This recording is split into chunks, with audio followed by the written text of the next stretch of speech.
Assalamualaikum warahmatullahi wabarakatuh. Shalom, salam sejahtera bagi kita semua. Selamat pagi, siang, malam Ibu.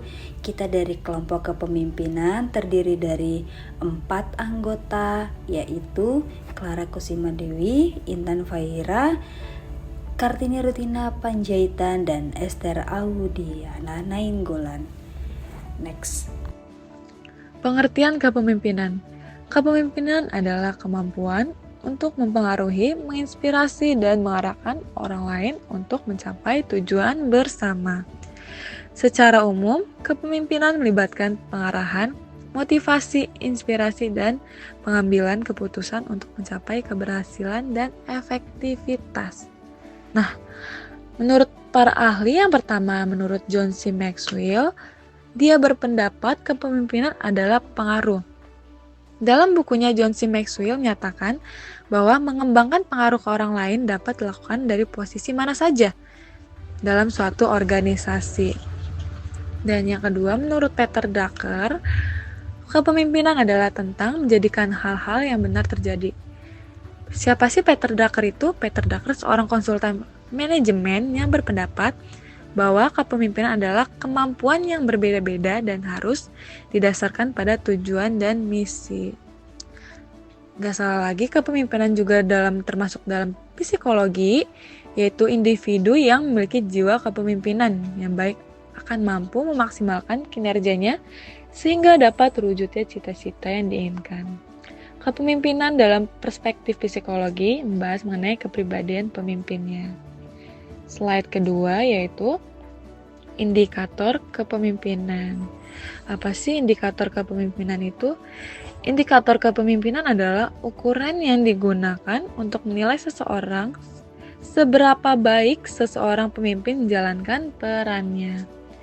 Di sini ada 5 poin. Yang pertama itu ada kemampuan menganalisa situasi. Dia mampu menganalisa situasi yang dapat dihadapi secara teliti, matang, dan mantap merupakan persyaratan untuk suksesnya kepemimpinan seseorang. Dan yang kedua, keterampilan berkomunikasi. Dalam memberikan perintah, petunjuk, pedoman, nasihat, seorang pemimpin harus menguasai teknik berkomunikasi.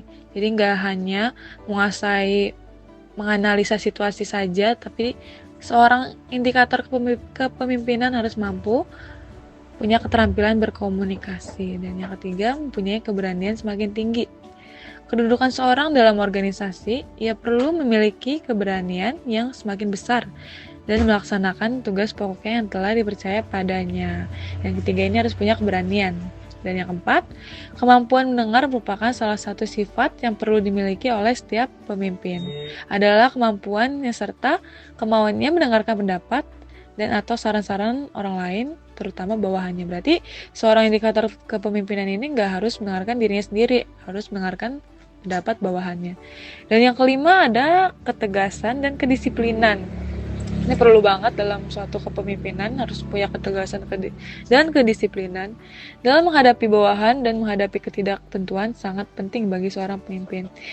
Yang pertama adalah kemampuan menganalisa, kedua keterampilan berkomunikasi, dan yang ketiga keberanian, dan yang keempat kemampuan mendengar, dan yang kelima ketegasan dan kedisiplinan. Jadi ini adalah 5 keterampilan indikator kepemimpinan. Slide selanjutnya. Selanjutnya ada gaya memimpin berdasarkan kepribadian DISC atau Disc Personality Test. Gaya kepemimpinan ini ditemukan oleh seorang psikolog William Marston yang membedakan kepribadian seseorang ke dalam 4 tipe. Yang pertama, tipe dominan. Jadi kalau dominan ini adalah tipe-tipe kepemimpinan yang bisa menjadi orang yang sangat tegas, kemudian mandiri, berkemauan kuat, ambisius, dan to the point. Yang kedua adalah steadiness. Dia tipe-tipe yang menjaga kedamaian, kemudian stabil, setia, rela menolong, serta tidak suka berada di tengah konflik. Sedangkan yang influence, orangnya tipe-tipe pemengaruh. Yang pertama, dia gemar bersosialisasi, banyak bicara, lincah, populer, percaya diri, dan mudah didekati. Kemudian yang terakhir ini tipe-tipe yang compliance. Jadi dia memiliki pemikiran yang logis, analitis, dan cukup tertutup. Selanjutnya ada jenis-jenis kepemimpinan. Yang pertama ada otoriter, pemimpin mengambil keputusan sendiri tanpa melibatkan bawahan. Yang kedua ada demokratis, pemimpin melibatkan tim dalam pengambilan keputusan. Yang ketiga transformasional, pemimpin menginspirasi dan memotivasi tim untuk mencapai visi yang lebih besar. Dan yang terakhir situasional, pemimpin menyesuaikan gaya kepemimpinan berdasarkan situasi. Selanjutnya ada karakteristik pemimpin efektif. Yang pertama, visioner. Visioner itu memiliki visi yang jelas dan mampu mengomunikasikannya. Yang kedua, komunikasi yang baik, mendengarkan dan menyampaikan pesan dengan jelas.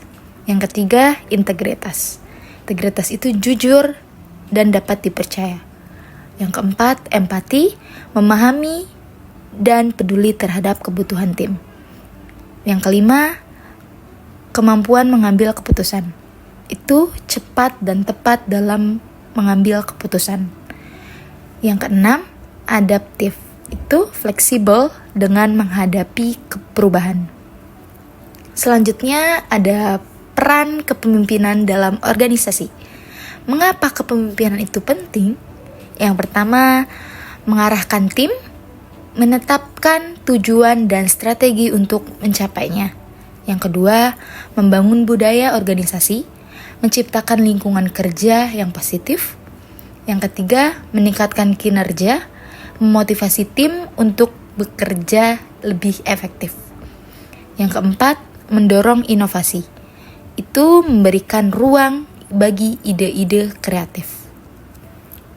Tantangan dalam kepemimpinan. 1. Perubahan yang cepat. Pemimpin harus beradaptasi dengan teknologi baru dan memimpin informasi digital. 2. Manajemen konflik, menyelesaikan perbedaan pendapat dalam tim. 3. Mempertahankan motivasi, menjaga semangat tim dalam situasi sulit. 4. Mengelola egosentrisme, menghindar sikap egois dan tetap rendah hati. Dan yang kelima, menyeimbangkan tugas dan hubungan, menjaga produktivitas tanpa mengabaikan hubungan interpersonal. Jadi, kesimpulan kepemimpinan ini adalah kunci kesuksesan organisasi. Seorang pemimpin yang efektif harus memiliki visi, integritas, dan kemampuan beradaptasi. Tantangan dalam kepemimpinan dapat diatasi dengan komunikasi yang baik dan empati. Baik, itu saja dari kelompok kita. Terima kasih. Saya mengucapkan mohon maaf apabila ada salah kata atau ucapan dari kelompok kepemimpinan kita. Sekali lagi saya mengucapkan terima kasih.